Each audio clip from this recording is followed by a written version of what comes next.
بسم اللہ الرحمن الرحیم۔ آج جس مسئلے کی وضاحت مطلوب ہے وہ مسئلہ یہ ہے کہ کیا مرد اور عورت کی نماز کے درمیان کوئی فرق ہے یا نہیں۔ مرد اور عورت کی جسمانی ساخت کے اعتبار سے جو فرق پایا جاتا ہے، شرعی احکام اور مسائل میں جگہ جگہ ان کا لحاظ رکھا گیا ہے۔ چنانچہ اسلام کی اہم ترین عبادت قیامت کے دن جس عبادت کے متعلق سب سے پہلے سوال ہوگا، نماز میں بھی مرد اور عورت کے درمیان بعض احکام میں فرق موجود ہے۔ بعض روایات میں اس کی صراحت وضاحت بھی موجود ہے، لہٰذا عورت کے حق میں مختلف ارکان کی ادائیگی میں زیادہ پردے کا خیال رکھا گیا ہے۔ مرد اور عورت کی نماز میں جو پہلا فرق ہے، تکبیر تحریمہ کے وقت ہاتھ اٹھانے کی حیت میں ہے، جس کی تفصیل یہ ہے کہ مرد حضرات وہ تکبیر تحریمہ کہتے وقت ہاتھ کانوں تک اٹھائیں گے، اور خواتین کے لیے حکم یہ ہے کہ وہ ہاتھ سینے تک اٹھانے۔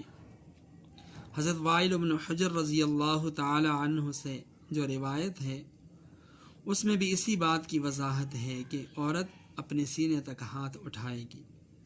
اس طرح حضرت عطاء بن ابی رباح رحمہ اللہ سے سوال کیا گیا کہ عورت نماز میں ہاتھ کہاں تک اٹھائے گی، تو فرمایا اپنے سینے تک۔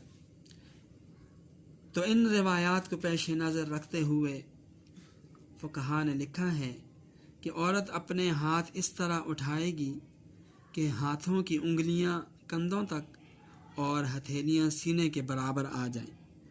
اس طرح ہاتھ اٹھانے میں عورت کے حق میں زیادہ پردہ پوشی ہے، جو کہ عین مطلوب اور مقصود ہے۔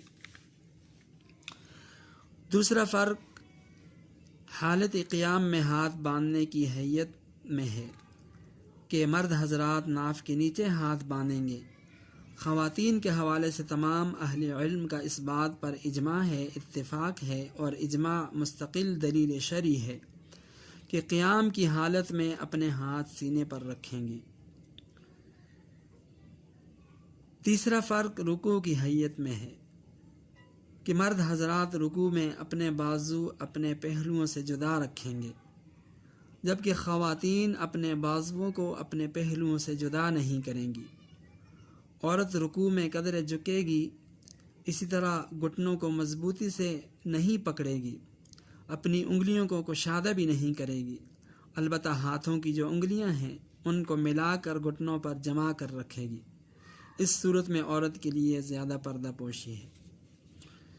چوتھا فرق سجدے کی حیت میں ہے کہ مرد حضرات سجدے میں بازو کو پہلو سے جدا رکھیں گے، ان کا سجدہ اٹھا ہوا ہونا چاہیے، جبکہ خواتین مرد کی طرح اٹھا ہوا کھل کر سجدہ نہیں کریں گی، بلکہ اپنے پیٹ کو اپنی رانوں سے ملا لیں گی، اپنے بازوؤں کو پہلوؤں سے ملا کر رکھیں گی، اور کوہنیاں زمین پر اچھی طرح بچھا کر وہ سجدہ کریں گی۔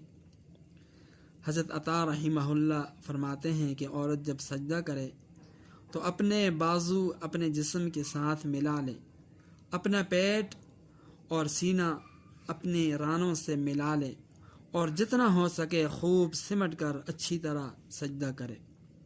تو یہ چوتھا فرق تھا۔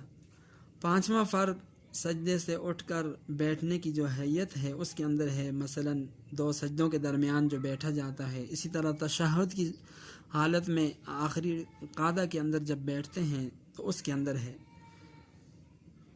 کہ عورت اپنے دونوں پاؤں دائیں جانب نکال کر سرین کے بل اس طرح بیٹھے گی کہ دائیں ران بائیں ران کے ساتھ ملا لے۔ یہ زیادہ پردے کی صورت ہے، اس کے حق میں زیادہ ستر پوشی اور پردے کی صورت ہے، اس کے اندر زیادہ پردہ ہے، ستر پوشی ہے۔ حدیث پاک میں آتا ہے، لمبی حدیث ہے، اس کے آخر میں آتا ہے کہ اللہ تعالیٰ اس کی طرف دیکھتے ہیں اور فرماتے ہیں کہ اے میرے ملائکہ گواہ بن جاؤ، میں نے اس عورت کی بخشش کر دی۔ تو جتنا بھی ہو سکے سنت کے مطابق نماز ادا کرنے کی کوشش کی جائے۔ تو بہرحال یہ موٹے موٹے چند فرق تھے، ان کے علاوہ بھی کچھ چیزیں ہیں، ان کو بھی آئندہ انشاءاللہ کسی ویڈیو کے اندر بیان کیا جائے گا۔